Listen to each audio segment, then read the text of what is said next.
হ্যাঁ হয়েছে।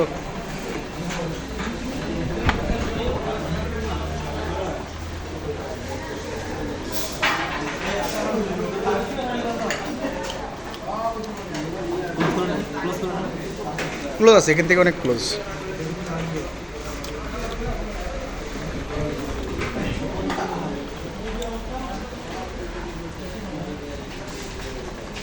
এই ভাই আমাদের ইয়ে দিয়ে তো, চামচ দিয়ে তো দিত।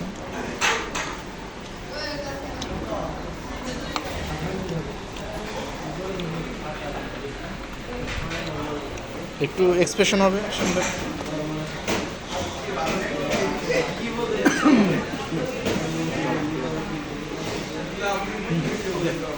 না না, আপনি খেতে থাকেন, হতে থাকুন। আরে এটা হচ্ছে না, হতে থাকুন, ভালো লাগবে। যত বড় ভিডিও হবে পরে এডিটিং করবেন, সমস্যা তো নাই।